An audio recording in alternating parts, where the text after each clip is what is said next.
चलो शुरू करते हैं। CGPSC SCF या CGPSC फॉरेस्ट रेंजर के लिए मैं फिज़िक्स पढ़ा रहा हूँ और ये लेक्चर नंबर 20 है। जैसा कि पिछले क्लास में हम लोगों ने पढ़ा था मैग्नेटिक इंडक्शन, तो आज का हमारा टॉपिक है अल्टरनेटिंग करंट AC। ठीक है, AC क्या होता है ये समझते हैं। तो उससे पहले देखिए DC क्या होता है, डायरेक्ट करंट। ठीक है, तो अगर आपने यहाँ इस लाइन पे करंट बनाया है और यहाँ पे टाइम बनाया है, इधर टाइम है इधर करंट है, तो DC करंट क्या है कि टाइम जैसे जैसे बीतता जाए उसके साथ उसका मान, उसका मैग्नीट्यूड नहीं बदलेगा। मान लीजिए 2 एम्पियर है ज़ीरो टाइम पे, तो 2 एम्पियर यहाँ पे भी रहेगा। मान लीजिए 1 सेकेंड है या 10 सेकेंड, 10 सेकेंड पे भी 2 एम्पियर रहेगा, 20 सेकेंड पे भी 2 एम्पियर रहेगा। मतलब जो मैग्नीट्यूड और जो डायरेक्शन है वही रहेगा, वो बदलेगा नहीं। अगर पॉजिटिव करंट है तो पॉजिटिव ही रहेगा, अगर निगेटिव करंट है तो थ्रू आउट ये निगेटिव ही रहेगा, चेंज नहीं होगा। ये होता है डायरेक्ट करंट, DC करंट।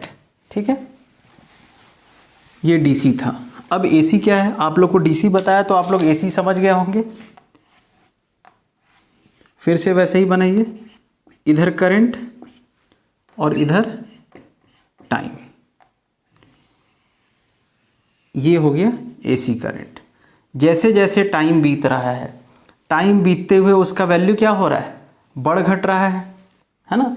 मतलब डायरेक्शन चेंज हो रहा है। DC में क्या था, डायरेक्शन चेंज नहीं होता था। मतलब अगर पॉजिटिव है तो पॉजिटिव ही है, निगेटिव है तो निगेटिव ही है। यहाँ देखिए, यहाँ पे जो करंट है, ये जो भी वैल्यू है 5 एम्पियर 10 एम्पियर, ये पॉजिटिव है। और यहाँ पे जो करंट है, ये करंट की वैल्यू क्या है, निगेटिव है। तो एक बार पॉजिटिव होगा, एक बार निगेटिव होगा, एक बार पॉजिटिव एक बार निगेटिव। ये ऐसा पॉजिटिव नेगेटिव ऐसा चलता जाएगा। बात समझ आ रही है, पॉजिटिव नेगेटिव होता जाएगा ये। चलिए, अच्छा ये कितना होता है, यहाँ से यहाँ एक कंप्लीट साइकिल होता है। मैंने बताया था वो AC डायनेमो वाला जो थर्ड मेथड था EMF जनरेट करने का, बोला था मैंने कि AC मोटर AC जनरेटर का वही वर्किंग है। ठीक है, तो ये जो है ये एक साइकिल है। अगर हम लोग यहाँ एंगल लिखें 0, यहाँ लिखें π/2, यहाँ पाई, यहाँ 3π/2। अच्छा π/2 में नहीं लिखना आपको, कोई बात नहीं है। 0 डिग्री, 90 डिग्री, 180 डिग्री, फिर यहाँ पे कितना है 270 डिग्री, यहाँ पे 360। तो 0 से 360 में क्या होता है, एक कंप्लीट साइकिल बनता है। ये बना एक कंप्लीट साइकिल। तो ये क्या है, एक कंप्लीट साइकिल। ठीक है, ये एक कंप्लीट साइकिल। अब हम लोगों ने देखा था, अब हम लोग अल्टरनेटिंग करंट की वैल्यू भी हम लोग देखेंगे। पहले आप लोग ये समझिए कि हम लोगों ने देखा था EMF हमारा E0 sin ωt आ रहा था, E0 sin ωt। ठीक है, ये क्या था, EMF था। जो EMF हम लोग जनरेट किए वो EMF था। और ये EMF कैसा था, चेंजिंग EMF था, चेंज हो रहा था। कभी 0 हो रहा था, कभी 0, कभी प्लस, कभी 0, कभी माइनस, कभी 0, इस टाइप से। या डायरेक्ट मैं बोलूँ तो कभी पॉजिटिव कभी नेगेटिव, कभी पॉजिटिव कभी नेगेटिव, कभी पॉजिटिव कभी नेगेटिव। ये करके दिखाया था मैंने, एक यहाँ डायग्राम बनाया था आप लोगों के लिए। ठीक है, और उस डायग्राम में इसमें मैं ωt की वैल्यू पुट कर करके एक बार 0, 90, 180, 270 आप लोग को दिखाया था। ठीक है, अब यहाँ पे करंट की वैल्यू कैसे निकालेंगे, तो V = IR। ठीक है, तो I बराबर क्या होता है, V/R। अच्छा, वोल्टेज यहाँ क्या है, EMF, तो I बराबर हम लोग क्या लिख सकते हैं, EMF/R। अब देखिए यहाँ पे I बराबर क्या लिखेंगे आप, EMF/R। अच्छा, EMF की वैल्यू क्या है, E0 sin ωt, और पूरे के नीचे क्या था, R था, R लिख दिए। अब इसको हम लोग क्या लिख देते हैं, इसको हम लोग लिख देते हैं I0। तो I बराबर क्या हो गया, I0 sin ωt। इसको आप लोग नोट करेंगे। ठीक है, ये क्या था, E क्या होता है, इंस्टेंटेनियस EMF। इंस्टेंटेनियस को हिंदी में बोलेंगे ताक्षणिक मान, ठीक है, इंस्टेंटेनियस वैल्यू। इसको ईएमएफ या वोल्टेज की ताक्षणिक मान इंस्टेंटेनियस वैल्यू बोलते हैं, और इसको करंट की ताक्षणिक मान या करंट की इंस्टेंटेनियस वैल्यू बोलते हैं, ठीक है। इंस्टेंटेनियस वैल्यू करंट का है ये, और ये इंस्टेंटेनियस वैल्यू ईएमएफ का है। तो पहले ईएमएफ आया, ये ईएमएफ कैसा है, चेंजिंग ईएमएफ, जो अल्टरनेट ईएमएफ जो बदल रहा है। ये ईएमएफ कभी जीरो हो जा रहा है, कभी प्लस हो रहा है, कभी माइनस हो जा रहा है, फिर जीरो प्लस माइनस ऐसे करके चेंज हो रहा है। तो ये ईएमएफ करंट भी कैसा बनाएगा, वैसा ही करंट बनाएगा, ठीक है, चेंजिंग करंट बनाएगा, अल्टरनेटिंग करंट बनाएगा। बात समझ आ रही है? तो ये वैल्यू आप लोग नोट कर लीजिए, करंट की वैल्यू, ठीक है। अब देखिए मैक्सिमम वैल्यू और एम्पलीट्यूड क्या होता है, मैक्सिमम वैल्यू और एम्पलीट्यूड क्या होता है। तो ये जो ई नॉट है ये वोल्टेज एम्पलीट्यूड है या मैक्सिमम वैल्यू ऑफ वोल्टेज है, और जो आई नॉट है वो क्या है, मैक्सिमम वैल्यू ऑफ करंट या करंट एम्पलीट्यूड है। ये एम्पलीट्यूड के बारे में हो गया। एम्पलीट्यूड या आयाम या शिखर मान, मैक्सिमम वैल्यू जिसको बोलते हैं। टाइम पीरियड क्या होता है, टाइम पीरियड क्या होता है, कैपिटल टी से लिखते हैं। टाइम पीरियड होता है एक चक्कर लगाने में कितना टाइम लगा। तो देखिए ओमेगा, एंगुलर वेलोसिटी ओमेगा बराबर क्या होता है, थीटा बटा टाइम। तो टाइम बराबर क्या होगा, थीटा बटा ओमेगा। बात समझ आ रही है, थीटा बटा ओमेगा। अब देखिए एक चक्कर के लिए टाइम पीरियड निकाल रहे हैं, तो एक चक्कर में कितना एंगल, 2 पाई एंगल 360 डिग्री बटा ओमेगा टी बराबर। अब देखिए फ्रीक्वेंसी क्या होता है, एफ से लिखते हैं, ये होता है 1 बटा टाइम पीरियड। तो इसको उलट दीजिए तो ये ओमेगा बटा 2 पाई हो जाएगा, ठीक है। फेज क्या होता है, तो यहाँ पे जो साइन का एंगल आप लोगों ने लिखा था ना, ई बराबर ई नॉट साइन ओमेगा टी, ये फेज है। आई बराबर I nought sine omega T, ये फेज है। अभी देखिए यहाँ करंट और वोल्टेज दोनों का फेज हम बोलेंगे क्या है, सेम है फेज, सेम फेज, इसी को फेज बोलते हैं। ये जो एंगल है ना इसको फेज बोलते हैं। तो हम लोग क्या बोलेंगे, करंट और ईएमएफ अभी सेम फेज में है। आ रहा है साफ साफ, करंट और ईएमएफ अभी सेम फेज में है, ठीक है, याद है। अब इसको आप अलग अलग फॉर्म में लिख सकते हैं, फेज समझ आ गया। अलग अलग फॉर्म में अब आप इसको लिख सकते हैं।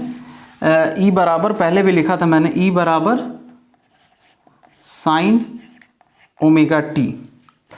अब ओमेगा की वैल्यू अगर आप लिखिए, ओमेगा की वैल्यू क्या लिख सकते हैं, सोचिए। टी बराबर क्या था, 2 पाई बटा ओमेगा। तो यहाँ से ओमेगा बराबर क्या मिल जाएगा, ओमेगा बराबर 2 पाई बाई टी, ये एक चक्कर के लिए। बात समझ आ रहा है, 2 पाई बाई टी। तो हम लोग इसको क्या लिख सकते हैं, ये गलती हो गया, ई बराबर ई नॉट साइन ओमेगा टी। अब ओमेगा की वैल्यू आप यहाँ रख दीजिए, ओमेगा की वैल्यू यहाँ पे रख दीजिए, तो क्या हो जाएगा, ई नॉट साइन ओमेगा की वैल्यू क्या है, 2 पाई बाई कैपिटल टी। ये कैपिटल टी टाइम पीरियड है, और स्मॉल टी यहाँ रखिए, जितना भी टाइम इसमें आपको बोलेगा वो वाला टाइम हो जाएगा, ठीक है। अब देखिए, अब अगर आपसे कोई पूछे फ्रीक्वेंसी की वैल्यू, तो फ्रीक्वेंसी इज इक्वल टू आप क्या बोलिएगा, 1 बाई टाइम पीरियड, ठीक है। तो अब देखिए इसको मैं आपको बताता हूँ। अब देखिए तो ये क्या हो जाएगा, 1 बाई टी, 1 बाई टी की जगह पे क्या लिख देंगे आप, एफ लिख देंगे। तो E nought sine 2 pi F into T, ये समझ आ रहा है। एफ कहाँ से लिखा, 2 pi by T into small T. तो इसको क्या लिख सकते हैं, 2 pi into 1 by capital T into small T, और 1 बाई टी की जगह पे आप क्या लिख देंगे, एफ लिख देंगे। तो ये क्या हो जाएगा, 2 पाई एफ टी, ठीक है। इस फॉर्म में लिख सकते हैं आप लोग। और ये तो वोल्टेज हो गया है, ईएमएफ, ठीक है। सेम ऐसे ही करंट का भी आप लोग लिख सकते हैं, I nought sine omega T is equal to I nought sine 2 pi by T, ये तो सेम रहेगा, इंटू टी बराबर I nought sine 2 pi F T. ठीक है, ये लिख लीजिए आप लोग इसको।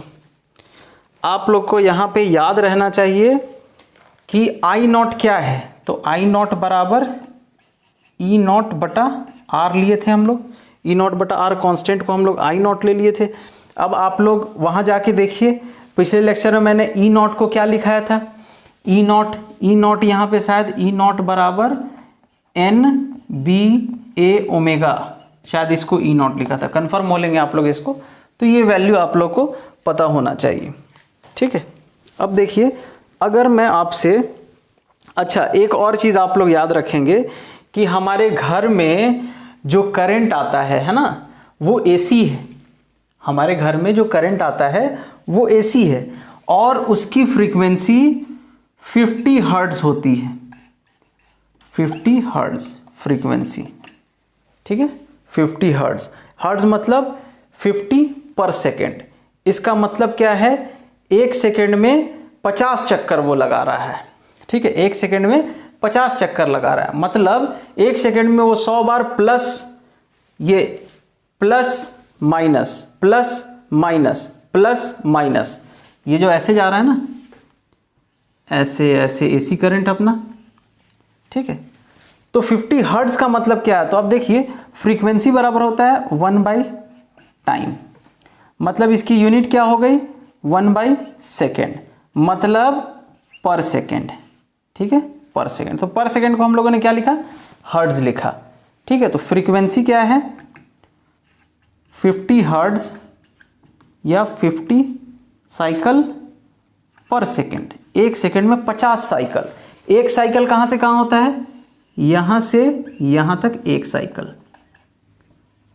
बात समझ आ रही है, तो 50 साइकिल वो एक सेकेंड में कंप्लीट कर रहा है, याद रखेंगे आप लोग। ठीक है, इसका मतलब क्या है, हम लोग के घर में जो इलेक्ट्रिसिटी आ रहा है 50 साइकिल पर सेकेंड कंप्लीट कर रहा है। 50 साइकिल मतलब एक साइकिल में देखिए एक साइकिल में,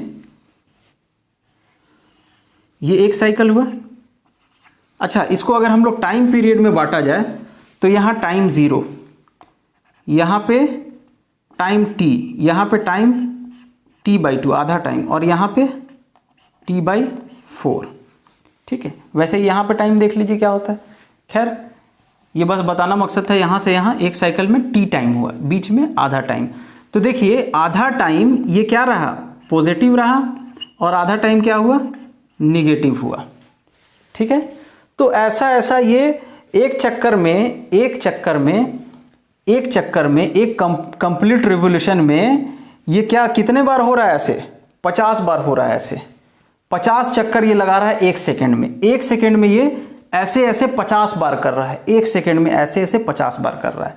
ठीक है, और एक बार में एक चक्कर में एक बार प्लस एक बार माइनस हो रहा है, एक बार ऊपर एक बार नीचे। ठीक है, एक चक्कर में, और कितना चक्कर लग रहा है, 50 चक्कर लग रहा है। ठीक है, 50 हर्ट्ज फ्रीक्वेंसी, मतलब 50 चक्कर में ये कितना है, देखिए एक चक्कर में 1 रेवोल्यूशन में 2 टाइम्स, मतलब एक बार प्लस एक बार माइनस। तो 50 में कितना, 100 बार चेंज होगा, 100 टाइम्स। बात समझ आ रही है भाई, एक साइकिल में ये 2 बार चेंज हो रहा है, तो 50 साइकिल में कितने बार चेंज होगा, 100 बार चेंज होगा, 100 बार चेंज होगा। बात समझ आ रही है, तो ये एक सेकेंड का, ये फ्रीक्वेंसी क्या है, एक सेकेंड में कितना है। तो इसका मतलब क्या है, 1 से 50 हर्ट्ज फ्रीक्वेंसी जो हमारे घर में आ रहा है, इसका मतलब है कि एक सेकेंड में 100 बार वो बदलता है। अब सोचिए एक सेकेंड में 100 बार बदल जा रहा है, कितना तेज है। इसीलिए हम लोग को कांस्टेंट जलता हुआ दिखता है करंट, लेकिन कांस्टेंट वो है नहीं। अब सोचिए यही काम अगर धीरे धीरे होने लगे, धीरे धीरे होगा तो हमको क्या दिखेगा कि बॉल की रोशनी बढ़ी, फिर घटी 0 हुई, फिर घटी, फिर बढ़ी, फिर घटी। हम आराम से देख पाएंगे कि बॉल जल रहा है, घट रहा है। लेकिन एकदम स्पीड में होने लगे, फ्रीक्वेंसी देख रहे हैं बहुत ज़्यादा है, मतलब एक सेकंड में 100 बार, एक सेकंड में 100 बार ऊपर नीचे हो रहा है, एक सेकंड में 100 बार ऊपर नीचे हो रहा है। तो इसके कारण हम लोग को दिखता नहीं, लगता है कि भाई कांस्टेंट अपना सप्लाई चल रहा है, डीसी टाइप दिखता है, लेकिन वो डीसी नहीं है, एसी है। ठीक है, अब एसी और डीसी में आप लोग कंपैरिजन करके उसका थ्योरी पढ़ लेंगे। ठीक है, वो बेसिक है, आप लोग समझ लेंगे। अच्छा, बहुत लोग को लग रहा होगा कि एसी जनरेटर का वर्किंग नहीं बताया, तो जो मेन चीज़ था ना एसी जनरेटर में वो मैंने बता दिया है।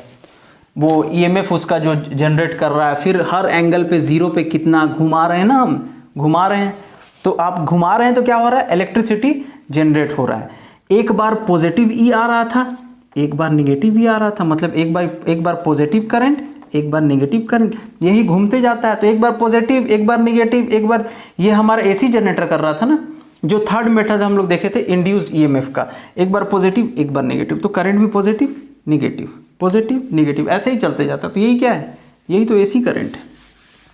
उसमें शायद अच्छे से समझा दिया था कि कैसे वो हो रहा है, ईएमएफ के बारे में हम लोग अच्छे से बात कर चुके थे।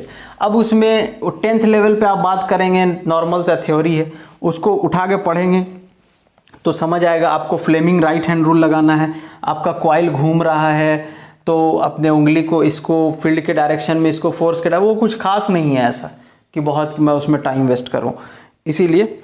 ठीक है, अब आगे देखते हैं। Average value of AC over one complete cycle, तो एक कंप्लीट साइकिल बनाइए, यहां तक एक कंप्लीट साइकिल हुआ। अब मान लीजिए यहां +5 एम्पियर है तो यहां -5 एम्पियर। अब मैं आपसे पूछूं कि एक कंप्लीट साइकिल में एवरेज वैल्यू ऑफ करंट कितना है, औसत मान कितना है करंट का, धारा का औसत मान, तो आप क्या करेंगे, इन दोनों को ऐड करके 2 से भाग दे देंगे। तो एक साइकिल में एवरेज करंट क्या होता है, 0 होता है। ये तो नॉर्मल आप लोग देख के बता सकते हैं। एक साइकिल में करंट कितना होता है, एवरेज होता है। ये सब का मैं डेरिवेशन नहीं कर रहा हूँ, इसका भी डेरिवेशन नहीं करूँगा मैं। ये हम लोग देख रहे हैं वन कंप्लीट साइकिल, एक पूरा साइकिल के लिए। ठीक है, डेरिवेशन नहीं कर रहा हूँ, बिना मतलब का टाइम कंज्यूमिंग है, उसका कोई काम भी नहीं है आप लोग को, है ना। समझ आ गया। एवरेज वैल्यू एक साइकिल में, एक कंप्लीट साइकिल में करंट का एवरेज वैल्यू क्या होगा, 0 होगा। क्यों, एक बार भाई एक साइकिल में एक बार +5 हो रहा है तो उसी साइकिल में -5 भी हो जा रहा है, तो एवरेज वैल्यू करंट का 0 होगा। बात समझ आ गई, एक साइकिल की बस हम लोग बात कर रहे हैं। अब यही बात अगर हम लोग हाफ साइकिल की करें, ये हुआ पूरा साइकिल, हम लोग अगर बस हाफ साइकिल लें तो इस केस में, इसमें भी मैं फॉर्मूला डिराइव नहीं कर रहा हूँ, ऐसा कोई बहुत मुश्किल डेरिवेशन नहीं, लेकिन आपका टाइम जाएगा, उसका आपको काम नहीं है अभी। मेरे को ऐसा नहीं लगता है कि काम है अभी इस टॉपिक में, जिसमें था उसमें बताया था। तो देखिए आई एवरेज फॉर्मूला याद कर लेंगे। हाफ साइकिल में आई एवरेज कितना होता है, 2/π I0, या अगर आप लोग इसको 2/π को सॉल्व कर लेंगे तो ये आएगा 0.637 I0। ठीक है, ये होता है। वैसे ही एवरेज वोल्टेज भी 2/π E0, 0.637 I0, ये हो गया। समझ आया। I0 क्यों, E0, सॉरी गलती लिख दिया, E0। ये दोनों को नोट कर लेंगे, average value of current half cycle. ठीक है,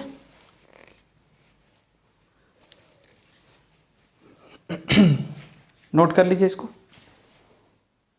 ये यहाँ पे आप लोगों को पता है ना क्या है, I0 E0, तो ये क्या है, एम्पलीट्यूड है, जिसको हिंदी में आयाम बोलते हैं, या पीक वैल्यू बोलते हैं, मैक्सिमम वैल्यू जो करंट है वो है। तो मतलब किसी भी टाइम पे आप अगर आई एवरेज निकालेंगे तो 2/π गुना क्या होगा, उसके मैक्सिमम वैल्यू का होगा, 2/π गुना होगा उसके मैक्सिमम करंट का, 2π गुना। अगर एवरेज करंट आप निकालेंगे तो उसके मैक्सिमम करंट का जो एम्पलीट्यूड है करंट का, उसका 2/π गुना। और अगर उसके वोल्टेज का आप निकाल रहे हैं एवरेज, तो क्या होगा, उसके मैक्सिमम वोल्टेज मतलब एम्पलीट्यूड वोल्टेज जो है, एम्पलीट्यूड जो है उसका 2/π गुना। इसको याद कर लीजिए आप लोग। ठीक है, अब हम लोग आरएमएस वैल्यू देख लेते हैं। ये भी फॉर्मूला नोट करना है आप लोग को, रूट मीन स्क्वायर वैल्यू। वर्ग मध्य मूल मान, इसको शॉर्ट में आरएमएस बोलते हैं। तो करंट का आरएमएस और वोल्टेज का आरएमएस, तो आरएमएस को इफेक्टिव करंट भी बोलते हैं, ई डबल एफ लिखा है, या इफेक्टिव वोल्टेज भी लिखते हैं। तो आप ये दोनों मत लिखिए, आप आई आरएमएस आर एम एस लिख सकते हैं। तो आई आरएमएस वैल्यू क्या होता है कि 1/√2 आई नॉट, 1/√2 इंटू आई नॉट, ठीक है। इसको आप लोग नोट करेंगे, और 1/√2 का वैल्यू जब आप लोग सॉल्व करेंगे तो कितना आएगा 0.707 आई नॉट, ठीक है। मतलब ये पीक वैल्यू का इतना गुना। अब ये देखिए इफेक्टिव या वोल्टेज आरएमएस वोल्टेज कितना होता है 1/√2 ई नॉट इज इक्वल्स टू, ये भी सेम बस ई नॉट लगा दीजिए। अब एक बात बता दूं, जो आपके घर में सप्लाई आता है 220 वोल्ट लिखा है, तो अब सवाल है कि सर ये 220 वोल्ट क्या दिया है, ई आरएमएस दिया है या ई नॉट दिया है, ये आपको बताना है। ई आरएमएस दिया है या ई नॉट दिया है, तो ये हमारा ई आरएमएस रहता है, ठीक है, या वी आरएमएस, आरएमएस वैल्यू है वोल्टेज का, ई आरएमएस लिखिए या वी आरएमएस लिखिए इसको। तो आपके घर में जो वोल्टेज आ रहा है वैल्यू लिखा है वो आरएमएस वैल्यू है, ये आप लोग याद रखेंगे, वो क्या है आरएमएस वैल्यू है, ठीक है। और जो करंट आ रहा है, अगर 5 एम्पियर का घर में करंट आ रहा है तो वो करंट क्या है I RMS, RMS value of current है। अब मैं आपसे पूछूं कि आरएमएस वैल्यू ज़्यादा होता है, करंट के ही टर्म्स में बात करते हैं, आई आरएमएस और आई नॉट में बड़ा कौन है, में बड़ा कौन है? देखिए इसको मिटाता हूं, तो आई आरएमएस बराबर क्या है, आई आरएमएस बराबर 1/√2 आई नॉट। देख लिए इतना गुना है, इतना गुना है। अब अगर मैं इससे उलट के लिखूं, इसकी वैल्यू अगर मैं निकालूं यहाँ से इन दोनों से, तो आई नॉट बराबर देखिए क्या हो जाएगा, √2 को इधर भेजिए, √2 आई आरएमएस। समझ आ रहा है? मतलब ये इसका ये कितना होता है 1 पॉइंट समथिंग है ना, 1.414। तो मतलब ये ज़्यादा है, ये पीक वैल्यू जो है ना ये ज़्यादा है आरएमएस वैल्यू से। मतलब जो हमारे घर में वोल्टेज बोला है आ रहा है वो आरएमएस वैल्यू है, एक्चुअली उसका पीक वैल्यू उससे भी ज़्यादा है। अगर आप लोग निकालना चाहें तो उसको निकाल सकते हैं, वी आरएमएस अगर आप निकालना चाहें, सॉरी वी आरएमएस हमारा दिया है ये है। अब अगर आप चाहते हैं वी नॉट निकालना तो क्या हो जाएगा √2 वी आरएमएस, ठीक है, √2 इंटू वी आरएमएस, ये ई आरएमएस या वी आरएमएस जो भी है, ई आरएमएस। अब आप इसको सॉल्व कीजिए, √2 गुना ये कितना दिया है घर में आपके 220 वोल्ट, इसको आप सॉल्व करेंगे तो लगभग 311 वोल्ट आ जाएगा। बात समझ आ रही है, लगभग 311 वोल्ट। तो आरएमएस वैल्यू जो दे रहा है उससे भी ज़्यादा आपका पीक वैल्यू, इसीलिए एसी करंट थोड़ा सा डेंजर होता है। बात समझ आ रही है, इसीलिए एसी थोड़ा सा डेंजर होता है। एसी के बारे में आप लोग सब कुछ जान चुके हैं। एसी के बारे में, एसी करंट माने ऐसा प्लस माइनस प्लस, माने कंटिन्यूअसली अपना डायरेक्शन चेंज करता रहेगा, वो एसी है। और जो डायरेक्शन चेंज नहीं करेगा वो डीसी है, ठीक है, जो डायरेक्शन चेंज नहीं करेगा वो डीसी है। एक और चीज़ बता दूं मैं, अगर मेरे को एसी और डीसी, एसी करंट और वोल्टेज दोनों एक साथ बनाना पड़े, यहाँ मैं ई भी लिख रहा हूँ और यहाँ आई भी लिख रहा हूँ, दोनों एक साथ बनाना है, ठीक है। तो मैंने बनाया ये क्या है, मैंने बोल दिया ये करंट है, ये क्या है आई नॉट। अब मेरे को ई बनाना है, ई इसी पे बनाएंगे ऐसा, समझ आ रहा है? सबका अलग अलग, मान लीजिए 220 वोल्ट है, नंबर में बड़ा है इसीलिए इसके लिए बड़ा एम्पलीट्यूड लेके बनाए हैं। ये कितना है वी नॉट या जो भी है 311 या जो भी आया है, तो इसके लिए बड़ा हम लोग बनाएंगे और करंट के लिए छोटा बनाएंगे। अगर आप इसको एक सर्कल में भी दिखाएं, अगर आप इसको एक सर्कल में भी दिखाने का कोशिश करते हैं, ठीक है, तो 2 सर्कल बनाएंगे। ये सर्कल रहेगा करंट के लिए, ये सर्कल करंट के लिए रहेगा, ये वोल्टेज के लिए। इसको भी मैं आप लोग को बता देता हूँ, ठीक है, फेजर डायग्राम से। फेजर डायग्राम होता है, अब उसको समझते हैं थोड़ा सा ऐसे ही बस। तो आप एक सर्कल ऐसा बनाइए और एक इससे थोड़ा सा बड़ा बनाइए। ज़्यादा वैल्यू किसका होता है याद रखेंगे, वोल्टेज, न्यूमेरिकली वोल्टेज ज़्यादा रहता है।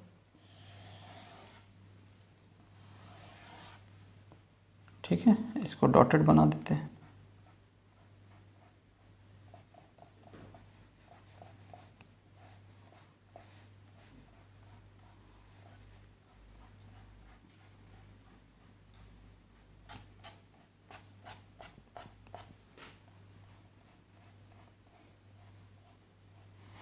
ठीक है, ये करंट के लिए। अब इसमें हम लोग करंट शो करके देखिए, ये जो वैल्यू है पूरी वैल्यू, ये इस सर्कल का रेडियस है, ये भी रेडियस, ये भी, ये सब एक बराबर है। मेरे से थोड़ा बड़ा छोटा बन गया है लेकिन याद रखेंगे ये एक बराबर है। ठीक है, तो ये जो मान लीजिए कुछ एंगल पे है, ये एंगल क्या है, ओमेगा टी, जो साइन का एंगल रहता था ओमेगा टी। ठीक है, और ये भाई साहब कौन है, ये भाई साहब आई नॉट है। ठीक है, अब आप इसको खींच के, इस लाइन पे क्या है, करंट है और ईएमएफ है, ये याद रखेंगे। बात समझ आ रही है, करंट है और ईएमएफ है। अब इसी पे, इसी सर्कल पे, एक सेकेंड, इसी सर्कल पे एक हम लोग ऐसा ले लेते हैं, ये क्या है, ई नॉट। ठीक, ये भी कितना एंगल बना रहा है, ओमेगा टी एंगल बना रहा है। यहाँ खींचिए, ये जो वैल्यू है यहाँ पे, ये क्या कहलाएगी, ई। इसको खींचिए, ये जो वैल्यू है यहाँ पे, ये कहलाएगी आई। तो ई बराबर क्या होगी, ई नॉट, ये इधर गया तो sign omega T, sign omega T. ये क्या है, आई, देखिए इधर गया तो कॉस बन, ये देखिए ई नॉट इधर गया तो साइन बन गया, और जिसके साथ एंगल बना रहा है उधर आ गया तो कॉस। तो हमको ये चाहिए था, ये वैल्यू चाहिए हमको। इस पे हम लोग क्या रखे हैं,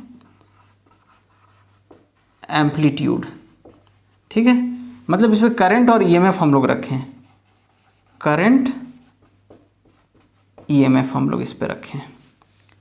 इधर हमारा, आप लोग ऐसा समझ लीजिए, टाइम है या एंगल है, एंगल। ठीक है, तो हमको इसमें वैल्यू तो इसमें दिखेगा ना, तो हम इसको यहाँ प्रोजेक्ट करते हैं। वैसे ही करंट यहाँ ओमेगा टी बना रहा है तो इधर चला जाएगा तो कॉस, इधर आ जाएगा तो साइन। तो आई बराबर क्या होगा, आई नॉट साइन ओमेगा टी, ये आप लोग जानते थे। ठीक, अब मैं इसमें थोड़ा सा चेंज करके आप लोगों को कुछ बताना चाहता हूँ। देखिए, थोड़ा सा चेंज, ये सब मिटा दिया जाए, ये सब।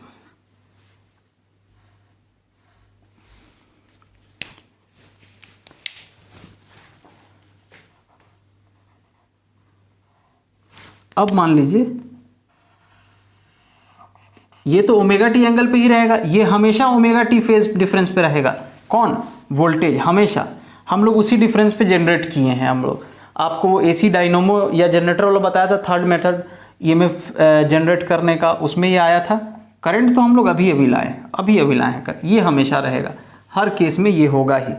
ठीक है, तो अब देखिए कितना एंगल, ओमेगा टी, तो यहाँ बना लिए हम लोग ओमेगा टी एंगल। अब इसको खींचिए यहाँ, तो ये क्या देगा, ई देगा, तो वो ई हम लोग यहाँ लिख लिए।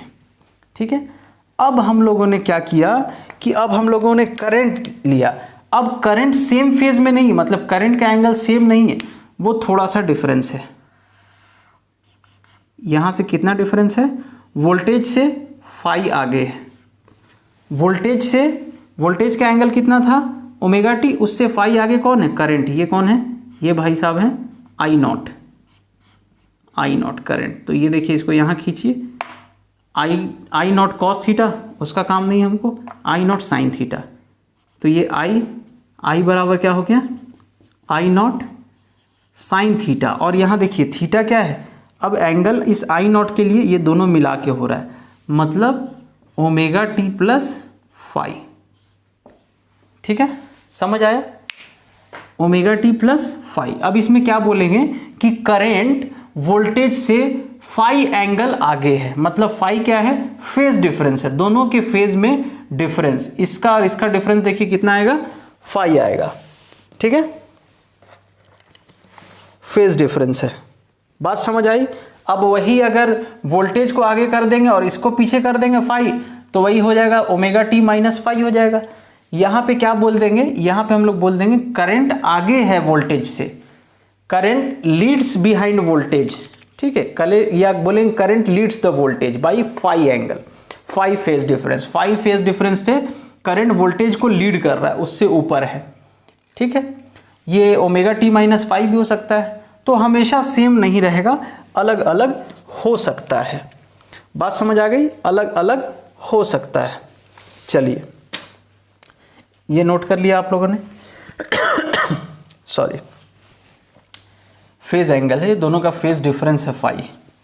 क्या क्या एंगल डिफरेंस, ये समझ आ गया अच्छे से तो सब कुछ है, कोई मतलब पूरा एकदम क्लियर है। ये समझ आ रहा है ना, ये कभी ये एंगल कभी हम लोग नहीं चेंज करेंगे, हम लोग इसी पे जनरेट किए, इतना ही रहेगा, ये नहीं चेंज होना, ये उतना ही रहेगा।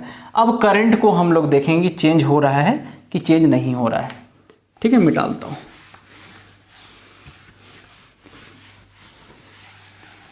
ठीक है, तो एसी सर्किट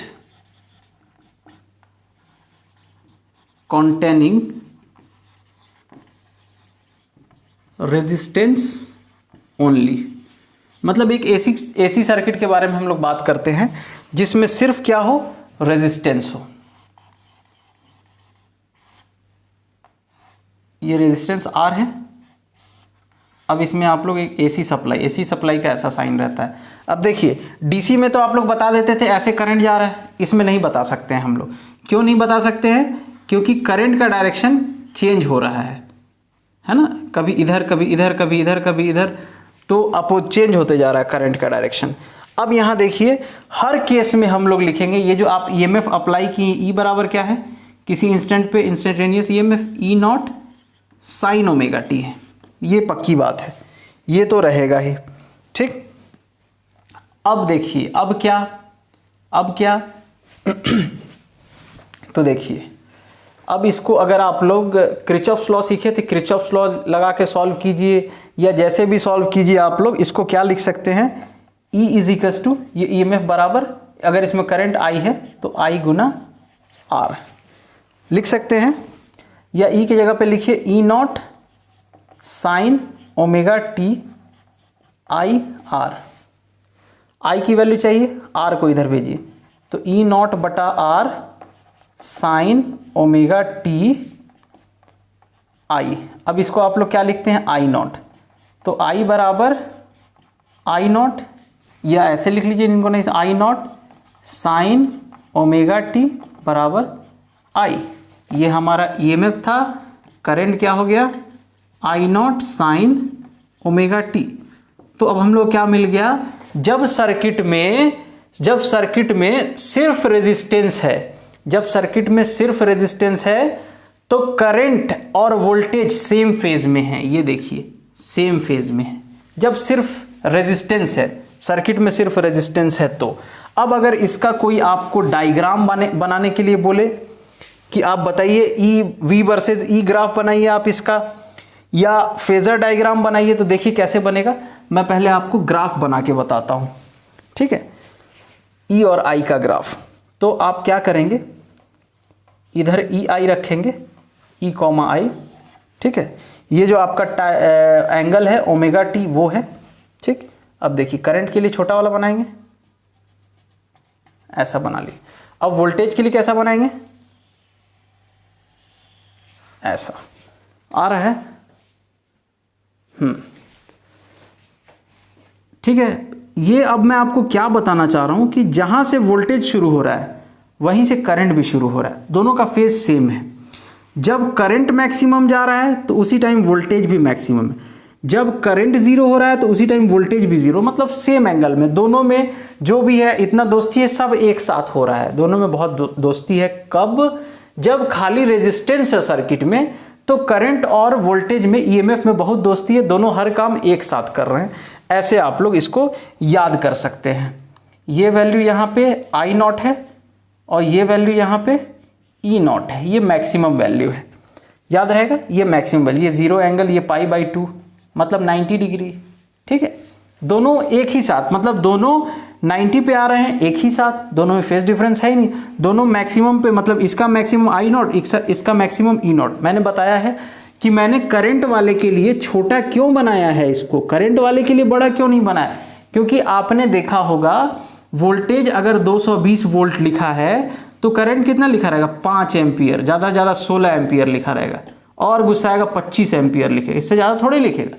तो न्यूमेरिकली वैल्यू कम रहता है, इसीलिए इसके लिए एम्पलीट्यूड के लिए थोड़ा फील आए तो हम छोटा बनाए। ठीक है, तो ये प्योर रेजिस्टेंस का केस है कि जब प्योर रेजिस्टेंस रहेगा तब क्या होगा। ठीक, ये ग्राफ था V वर्सेस I का ग्राफ या E वर्सेस I का ग्राफ। अब आपको अगर बोल दे फेजर डायग्राम, फेजर डायग्राम, तो फेजर डायग्राम कैसे बनता है, ऐसा लीजिए सेम। सबसे पहले आप वोल्टेज बनाएंगे E0, E0 बनाइए, कितना एंगल पे है, ω/t एंगल पे, E0 दिखा दिए। ठीक है, यहाँ जो आएगा ये इंस्टेंटेनियस वैल्यू दिखाएगा।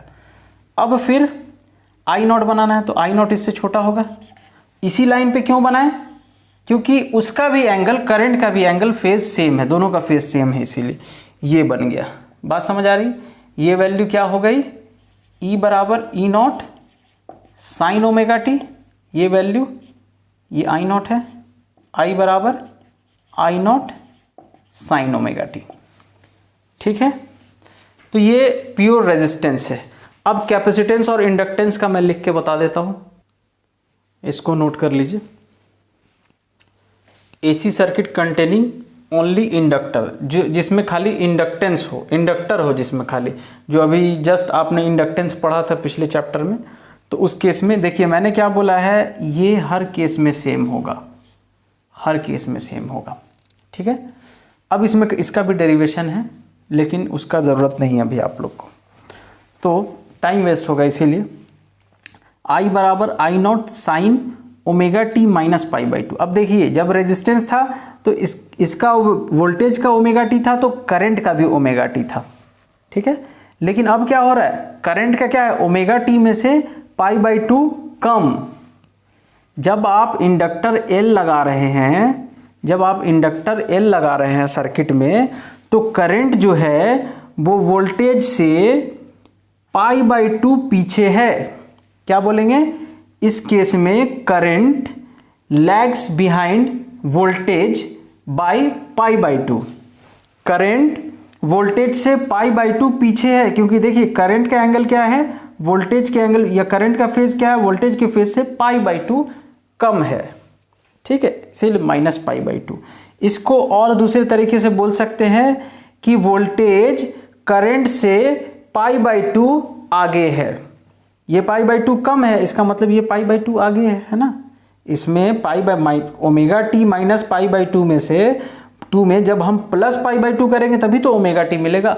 मतलब हम इसको दो तरीके से बोल सकते हैं। एक तरीका हम क्या बोल सकते हैं कि करंट पीछे है और वोल्टेज से, एक तरीका हम क्या बोलेंगे, करंट π/2 पीछे है वोल्टेज से। दूसरा तरीका हम क्या बोलेंगे कि वोल्टेज π/2 आगे है, किससे, करंट से।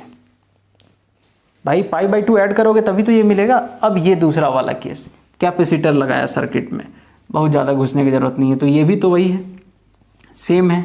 कैपेसिटर लगा दिया सर्किट में, तो यहाँ इंडक्टर था, यहाँ कैपेसिटर, ये तो सेम रहेगा, है ना, ये कभी चेंज नहीं होगा। ये जो आप जनरेट कर रहे हैं, अपना EMF जो जनरेट कर रहे हैं वो तो वही रहेगा, वो चेंज नहीं होना। अब देखिए करंट क्या हो जा रहा है, यहाँ पे ω/t माइनस π/2 था या ω/t प्लस π/2, ये आप लोग को याद रखना है, ये याद रखना, डायग्राम के हेल्प से याद रखेंगे।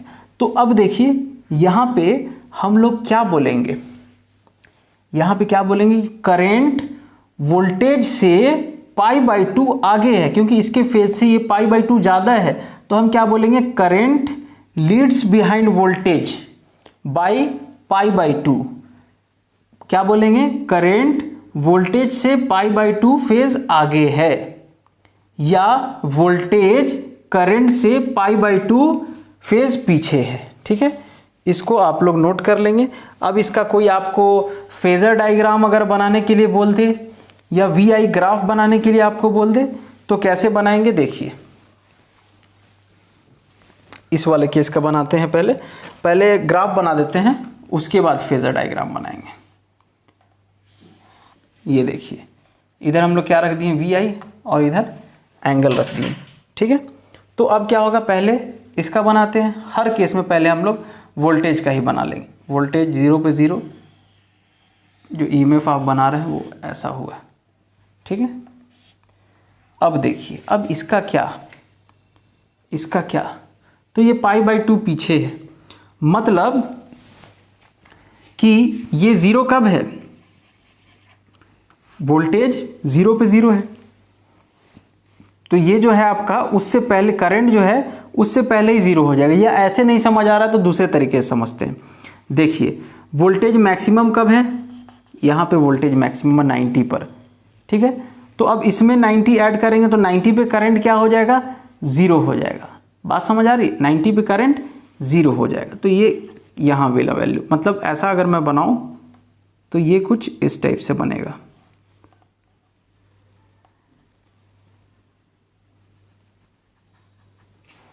एक सेकेंड, गड़बड़ हो गया।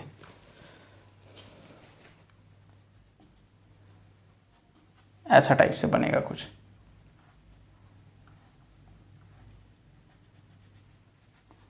बस इसमें ये दिखाना चाहता हूँ कि इन दोनों में के शुरुआत होने में कितना डिफरेंस है, π/2 का डिफरेंस है। देखिए ये कब 0 हुआ है, ये करंट कब 0 हुआ है, π/2 पे 0 हुआ है 90 डिग्री पे, और ये कब 0 था, तो उससे 90 पहले 0 पे ही 0 था। तो बस ये दिखाना था। अब ग्राफ तो मेन उतना वो नहीं है, मेन है फेज़र डायग्राम। अब हम लोग बनाते हैं फेज़र डायग्राम। इस पे वी आई है अपना, या ई आई बोल लीजिए। अब सबसे पहले हम पहले जैसा क्या बना लेते हैं, ई नॉट हमेशा बनाएंगे कितना एंगल पे, ओमेगा टी एंगल पे, ठीक है, ई नॉट। अब आई नॉट जो है उससे π/2 पीछे है, तो इससे π/2 पीछे, ये ऐसा, ये है आई नॉट, ठीक है। π/2 पीछे उससे बना लीजिए आप लोग। ये जो है ये कितना हो जाएगा, π/2, वोल्टेज से π/2 पीछे। बात समझ आई, वोल्टेज से π/2 पीछे। यहाँ आपको मिल जाएगा आई, यहाँ आपको मिल जाएगा ई, वैल्यू आप लोग को पता है। अब हम लोग अगर इसके लिए बनाएं, ठीक, तो इसके लिए कैसे बनेगा, पहले ग्राफ ऐसे ही बात कर लीजिए। ये है ग्राफ, ठीक, ये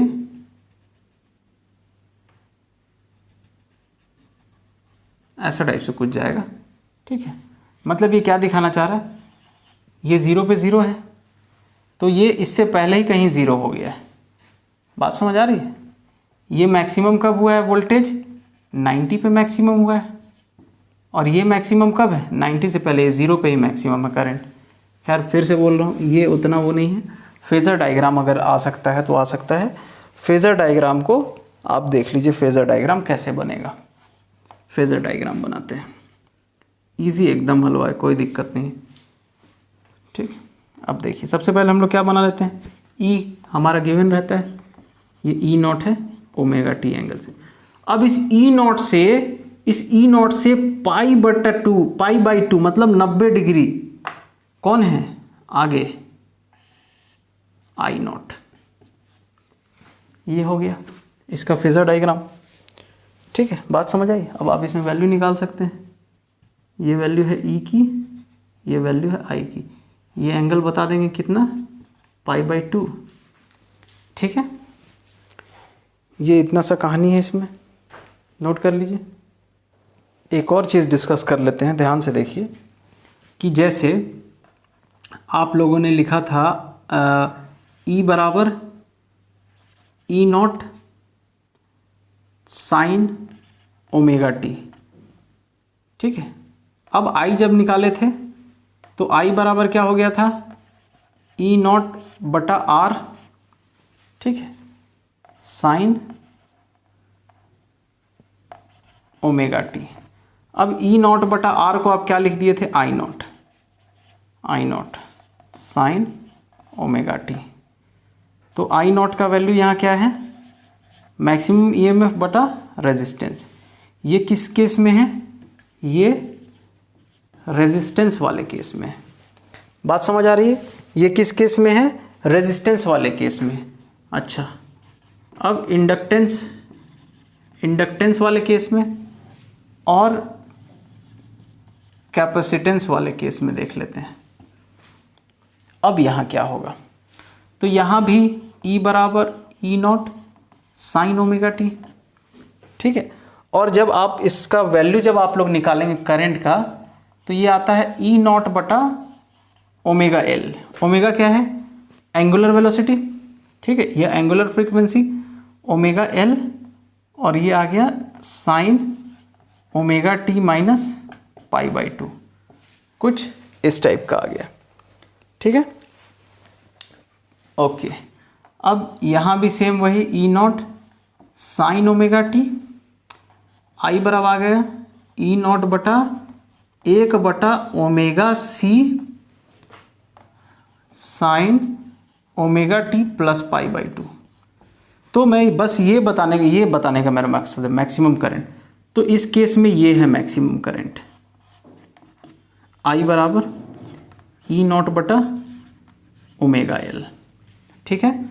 और यहाँ आई नॉट, यहाँ आई नॉट बराबर ये है आई नॉट बराबर ई नॉट बटा 1/ओमेगा सी, ठीक है, ये बता दिया मैंने। अच्छा, ये बता के मैं क्या बताना चाहता हूँ वो समझिए आप। देखिए, अगर मैं पहले वाले अपने बेसिक वाले से कंपेयर करूँ, तो मैं ये कंपेयर कर रहा हूँ कि ऊपर सब में ईएमएफ है, ये हमारा बेसिक वाले में नीचे वाला क्या है, रेजिस्टेंस है, रेजिस्टेंस। तो ये भी क्या होना चाहिए, रेजिस्टेंस होना चाहिए, ठीक है। ये भी क्या होना चाहिए, ये भी रेजिस्टेंस होना चाहिए, ये भी रेजिस्टेंस होना चाहिए। तो ये इंडक्टेंस वाले केस में है, हम इसको बोलते हैं एक्स एल से डिनोट करते हैं, रेजिस्टेंस का काम कर रहा है ये। एक्सएल बराबर, इसको लिख दी ई नॉट बटा एक्सएल, इस फॉर्म में रख दिए, ये रेजिस्टेंस, ये ई नॉट बटा एक्स सी। तो एक्सएल यहाँ पे क्या है, omega into L, omega into L, L पता है अभी आप लोगों ने देखा है एल, ठीक है। इसको क्या बोलते हैं, inductive reactance, inductive reactance, resistance का काम करता है ये, ठीक है, इंडक्टिव रिएक्टेंस।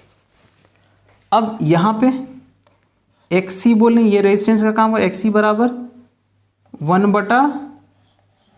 1/ओमेगा सी, इसको बोलेंगे कैपेसिटिव, हिंदी देख लीजिएगा आप लोग इसका, reactance, capacitive reactance, inductive reactance, ठीक है, हो गया, नोट कर लीजिए। यही बस बताना था मेरे को कि जैसे यहाँ रेजिस्टेंस है वैसे यहाँ रेजिस्टेंस है, ये करंट है, मैक्सिमम करंट, ये बताना था। इसको नोट करेंगे आप लोग।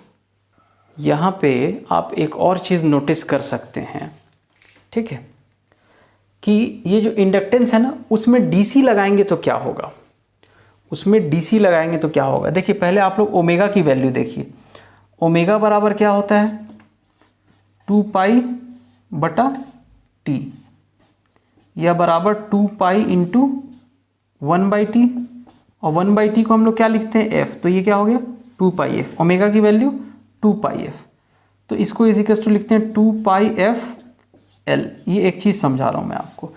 अब अगर इंडक्टर में आप डीसी करंट दीजिएगा तो उसमें तो चेंज होता ही नहीं है, तो डीसी के लिए फ्रीक्वेंसी 0, और जब फ्रीक्वेंसी 0 होगा तो एक्सएल भी क्या हो जाएगा, 0 हो जाएगा, ठीक है, बात समझ आ रही है, एक्सएल भी 0 हो जाएगा। इसका मतलब क्या है, इसको कुछ रेजिस्टेंस नहीं मिलेगा डीसी को, मतलब इसमें इंडक्टेंस में डीसी आसानी से फ्लो हो जाएगा, लेकिन एसी के फ्लो होने में थोड़ा सा दिक्कत होगा क्योंकि कुछ रेजिस्टेंस रहेगा। डीसी में आपने देख लिया रेजिस्टेंस कैसे 0 हो गया, ठीक है। अब वैसे ही अब हम इस केस में अगर आप इसको यहाँ थोड़ा सा और इम्प्रूव करके लिखें तो ये होगा ई नॉट ओमेगा सी, ये ओमेगा सी ऊपर चला गया, अब ई नॉट 2 पाई एफ सी। अब यहाँ भी फॉर डी सी कीजिए, for D C direct current इसमें डालेंगे तो एफ बराबर 0 हो जाएगा, डी सी के लिए एफ बराबर 0 होगा ना, 2 पाई एफ कुछ ओके इसमें देखते हैं, इसको छोड़िए, इसमें नहीं देखें, हमको एक्स सी देखना है ना, इसमें देखिए तो 1/2 पाई एफ सी।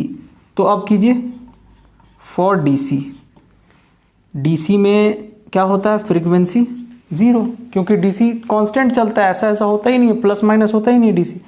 तो उस केस में यहाँ एक्स सी क्या आ जाएगा इनफाइनाइट, मतलब बहुत ज़्यादा इनफाइनाइट रेजिस्टेंस हो जाएगा। एक्स सी क्या है इंडक्टिव कैपेसिटिव रिएक्टेंस, मतलब रेजिस्टेंस का काम करता है, तो डीसी को बहुत ज़्यादा रेजिस्टेंस ये ऑफर करेगा, तो डीसी इसमें फ्लो होने में दिक्कत होगा, कैपेसिटेंस में डीसी जाने में दिक्कत होगा, लेकिन एसी आसानी से फ्लो होगा। ठीक है, एसी आसानी से फ्लो होगा, क्योंकि एसी जब रखोगे तो फ्रीक्वेंसी की कुछ वैल्यू होगी, अब नीचे एफ की कुछ वैल्यू आ रही तो एक्सी क्या होगा कम होगा, और एक्सी कम होगा मतलब रेजिस्टेंस कम मिल रहा है उसको, तो करंट आसानी से फ्लो होगा। इस केस में क्या हो रहा है डीसी, इस केस में इंडक्टेंस में अगर आप डीसी लगाइएगा तो करंट फ्लो होगा कि नहीं होगा, करंट आसानी से फ्लो हो रहा था, क्योंकि जैसे आप लोग डीसी में एफ बराबर 0 करेंगे तो ये एक्सएल क्या हो जाएगा, एक्सएल भी 0 हो जाएगा, रेजिस्टेंस 0, तो करंट आसानी से फ्लो हो जाएगा। बात समझ आ रही है, मतलब ये डीसी को दिक्कत नहीं करेगा, ये डीसी को बहुत दिक्कत करेगा, नहीं फ्लो होने देगा, ये एसी को थोड़ा दिक्कत करेगा, ठीक है थोड़ा सा तो करेगा ही दिक्कत, और ये एसी को आसानी से जाने देगा। बात समझ आई? तो ये सब कुछ थ्योरी वगैरह आप लोग उठा के पढ़ेंगे तो समझ आएगा। ठीक है, अब आप लोग ये भी देख सकते हैं कि फ्रीक्वेंसी से ये कैसे फ्रीक्वेंसी पे डिपेंड कर रहा है। ये देखिए, ये डायरेक्ट अगर क्वेश्चन आ जाए ये कैसे फ्रीक्वेंसी पे डिपेंड कर रहा है, एक्सएल, तो XL is directly proportional to frequency. और ये देखिए सिंपल भाषा में XC is inversely proportional to frequency, frequency 0 तो ये भी 0, फ्रीक्वेंसी 0 तो ये इन्फिनिटी, 1/0 इन्फिनिटी। बात समझ आ रही? फ्रीक्वेंसी जैसे जैसे बढ़ेगा इसकी वैल्यू घटेगी। ठीक है, नोट कर लीजिए इसको। देखिए अब एक ट्रांसफार्मर देख लेते हैं, इसी से ही रिलेटेड है। तो ट्रांसफार्मर तो आप लोगों को पता है ना क्या होता है, ट्रांसफार्मर को हम लोग स्टेप अप या स्टेप डाउन करते हैं, वोल्टेज बढ़ा के ले जाते हैं कहीं या वोल्टेज घटा के कहीं यूज़ करते हैं। अब देखिए मान लीजिए ये आपका ट्रांसफार्मर है, ठीक, ऐसा कॉइल बंधा रहता है, यहाँ एसी सप्लाई है इनपुट, ठीक है, ये इनपुट है, और फिर इधर भी ऐसा वायर बंधा रहता है कुछ, और इधर आपको क्या मिल जाता है आउटपुट। ठीक है, तो ये किस पे काम करता है, mutual induction, self induction, mutual induction, ये सब आप लोग पढ़े हैं। इसको हम लोग बोलते हैं प्राइमरी कॉइल, इसको हम लोग बोलते हैं secondary coil. Primary coil, secondary coil याद रखेंगे आप लोग, प्राइमरी कॉइल, सेकेंडरी कॉइल। ठीक, जैसे भी इसका हो रहा है। अब देखिए अगर मान लीजिए यहाँ नंबर ऑफ टर्न्स N1 है और यहाँ नंबर ऑफ टर्न्स N2, जरूरी नहीं है दोनों side number of turn equal हो, अपने ज़रूरत के हिसाब से हम बढ़ाते घटाते हैं। ठीक है, तो अब आप यहाँ देखिए E बराबर आपने क्या पढ़ा था, -N d∅dt, इंड्यूस्ड ईएमएफ होगा ना कुछ, इंड्यूस्ड ईएमएफ। ठीक है, अब इंड्यूस्ड ईएमएफ वाला ये कहानी है, यहाँ पे म्यूचुअल इंडक्शन या जो भी है देखेंगे।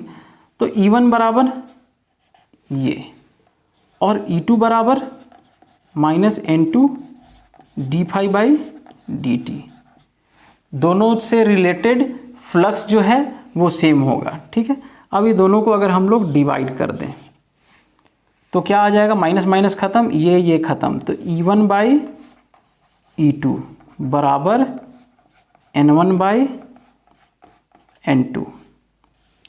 ठीक है, इसको नोट कर लीजिए। अब आपको कोई अगर E2 निकालने बोले, ये आपको घर में यूज़ करना है E2।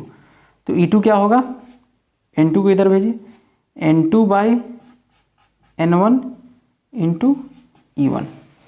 अब देखिए अगर N1 बड़ा है N2 से तो ये E2 कम मिलेगा। हम लोग करते क्या हैं, जो पावर प्लांट से हम जो वोल्टेज ला रहे हैं, जो भी पावर हम ला रहे हैं घर में यूज़ करने के लिए, तो बहुत दूर तक ले जाना रहता है। ये हम लोग डिस्कस किए थे, बहुत दूर तक ले जाना रहता है। तो हम लोग क्या करते हैं, उसका वोल्टेज बढ़ा देते हैं, ज़्यादा वोल्टेज लाते हैं। वोल्टेज क्यों बढ़ाते हैं, ताकि हीट लॉस नहीं हो, ना के होगा हीट लॉस तो होगा, ना के बराबर हो, इसके लिए। ठीक है, तो हम लोग देखे नहीं कितना ऊंचा ऊंचा वायर रहता है, कितने केबी का वायर है, कितने हज़ार वोल्ट है। ठीक है, तो उतने हज़ार वोल्ट को हम लोग लाएं, मान लीजिए 10,000 वोल्ट आप लाएं। क्यों लाएं वोल्टेज बढ़ा के, क्यों लाएं, हीट लॉस से बचने के लिए। अब लाएं, आपको घर में क्या चाहिए, 220 वोल्ट चाहिए। तो आप क्या करेंगे, स्टेप डाउन ट्रांसफॉर्मर यहाँ यूज़ करेंगे। मतलब ये वोल्टेज को ये कम करके इतना कर देगा। अब ये वोल्टेज को कम कैसे करेगा, तो ये देखिए, अगर मान लीजिए कि ये E1 है और यहाँ ये E2 चाहिए, आपको ज़्यादा से कम करना है, तो मतलब N1 ज़्यादा रहना चाहिए, N1 ग्रेटर देन N2।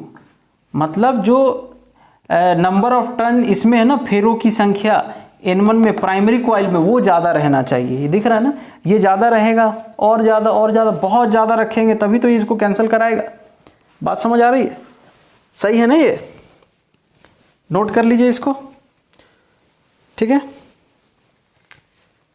ठीक है, N1 बड़ा रहेगा N2 से, तब हमको वोल्टेज कम मिलेगा। हाँ, कम चाहिए ना, कम मिलेगा। N1 जब बड़ा रहेगा N2 से, तब ये डिवाइड करके इसको कम ला देगा। ठीक है, ये एक समझने के लिए था एग्जाम्पल।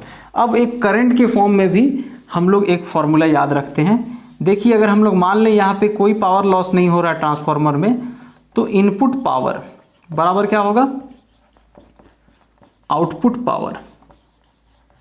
अब पावर क्या होता है, P बराबर VI। तो इनपुट पावर क्या होगा, V की जगह पे EI भी लिख सकते हैं। तो ये होगा E1I1 वोल्टेज इंटू करंट बराबर आउटपुट E2 I2। अब आप इसको इधर लाइए, इसको इधर ले जाइए, तो E1 बटा E2 बराबर I2 बटा I1, ये आ गया। ठीक है, अब इन सब को मिला के लिख देता हूँ, तो E1 बटा E2 बराबर N1 बटा N2 बराबर I2 बटा I1। ये ट्रांसफॉर्मर इसमें ख़त्म। बस आपको ये याद रहना चाहिए, स्टेप अप स्टेप डाउन कब करेंगे, क्यों करते हैं step up step down. Step up माने आपको वोल्टेज बढ़ाना है, स्टेप डाउन मतलब आपको वोल्टेज घटाना है। तो स्टेप डाउन हम लोग करते हैं। ठीक है, जैसे मान लीजिए एक एग्जांपल हम लोग मान लेते हैं, इसको नोट कर लेंगे। एक एग्जांपल मान लेते हैं हम लोग कि कहीं पे हम लोग कुछ पावर जनरेट किए। ठीक है, कितना वोल्ट, 6000 वोल्ट। अब बहुत दूर इसको ले जाना है, ये 6000 वोल्ट है, इस 6000 वोल्ट को बहुत दूर ले जाना है हम लोग को, बहुत ही ज़्यादा दूर, कुछ 50-60 किलोमीटर 100 किलोमीटर दूर ले जाना है। तो हम लोग क्या बोलेंगे कि साहब वोल्टेज को और बढ़ा लेते हैं। ठीक है, वोल्टेज को और बढ़ा लेते हैं। तो हम लोग उसके लिए क्या करेंगे, यहाँ पे एक स्टेप अप ट्रांसफॉर्मर यूज़ करेंगे। कैसा ट्रांसफॉर्मर यूज़ करेंगे, स्टेप अप, हम और वोल्टेज बढ़ाएंगे। ये स्टेप अप हम किए। अब स्टेप अप करने के लिए आपको क्या करना है, ये आप ध्यान में रखिए। ये देखिए, आपको E2 ज़्यादा चाहिए, E2 बराबर क्या होगा, N2 बटा N1 इंटू E1। तो फॉर स्टेप अप के लिए क्या होना चाहिए, N2 ज़्यादा होना चाहिए किससे, N1 से, है ना, ऊपर वाला वैल्यू ज़्यादा होगा, तब तो हमको दूसरा वोल्टेज ज़्यादा मिलेगा, ज़्यादा चाहिए हमको वोल्टेज, तो N2 बड़ा होना चाहिए। तो मतलब N1 कम रहना चाहिए, तो हम N1 को कम बनाते हैं, बस ऐसा, इतना ही बनाइए N1। ठीक, अब N2 को क्या करें, बहुत सारा बना दिया N2 को, ऐसे ऐसे ऐसे ऐसे ऐसे, N2 ज़्यादा होना चाहिए, हो गया स्टेप अप।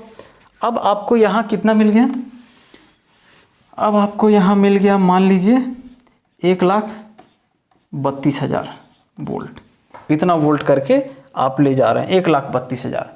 ठीक है, अब क्या करना है, अब आ गए अपने एरिया में आ गए, तो अब हम लोग इसको स्टेप डाउन करेंगे।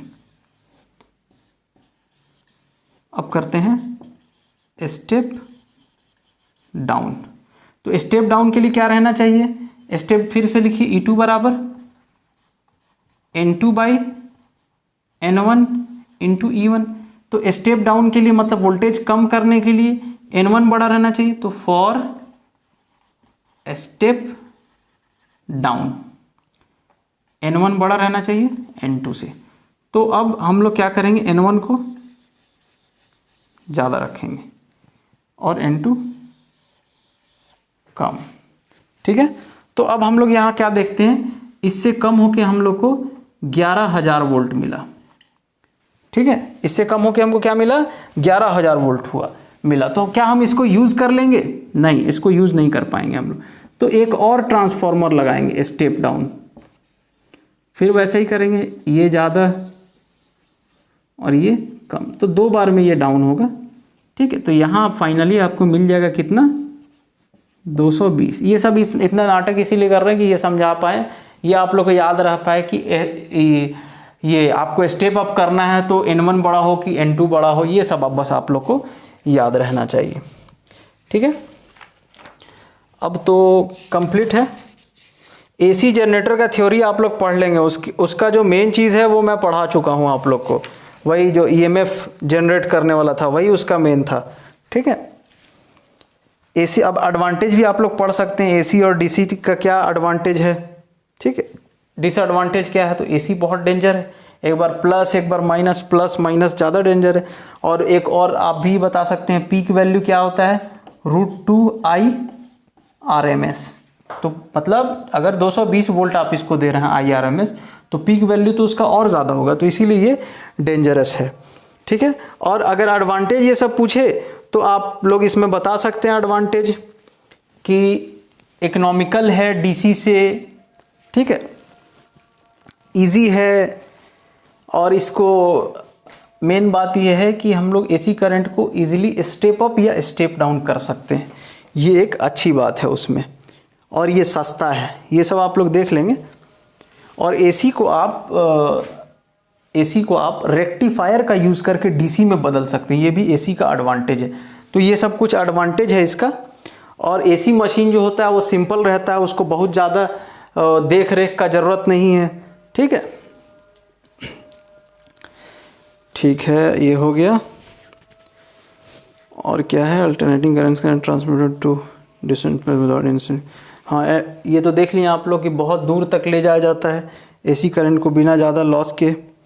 अच्छा, एक और चीज़ आप लोग याद रखेंगे कि हम लोग AC करंट जो है ना वो नॉर्मल एमीटर या वोल्ट मीटर से नहीं नापते हैं। ठीक है, उसके लिए अलग आता है वोल्ट मीटर, कुछ हीटिंग कॉइल वोल्ट मीटर होता है वोल्टेज नापने के लिए, या करंट के लिए हीटिंग कॉइल एमीटर या गैल्वेनोमीटर। गैल्वेनोमीटर तो यूज़ नहीं होता है क्योंकि वो मैग्नेटिक फील्ड।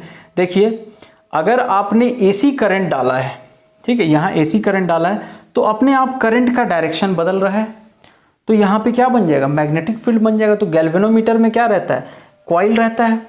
ठीक है, गैल्वेनोमीटर में क्या रहता है, कॉइल रहता है। तो गैल्वेनोमीटर ऐसा ऐसा हिलता रहेगा, वो सही वैल्यू नहीं बताएगा, इसीलिए हम लोग गैल्वेनोमीटर नहीं यूज़ करते हैं। कुछ हीटिंग कॉइल गैल्वेनोमीटर इस टाइप का कुछ नाम है, हम लोग उसको यूज़ करते हैं। तो मेरे ख्याल से ये हो गया है। अब मैं आगे लेक्चर में मैं कोशिश करूँगा कि लाइट शुरू हो, और या नहीं तो अभी तक जो पढ़े हैं हम लोग ये एक पार्ट, इस पार्ट पे आप लोग को क्वेश्चन कराया जाए। ये थोड़ा सा सस्ते में निपटाने का कोशिश किया है मैंने इस वाले चैप्टर को, क्योंकि इसमें मैं आप लोगों के सिलेबस में देख रहा था कुछ ऐसा बहुत कुछ खास मेरे को नहीं दिख रहा था, है ना, कि कराया जाए। कुछ ट्रांसफार्मर वगैरह था, बस वो बता दिया। चलिए फिर मिलते हैं आप लोग से नेक्स्ट लेक्चर में जल्दी ही। ठीक है, थैंक यू।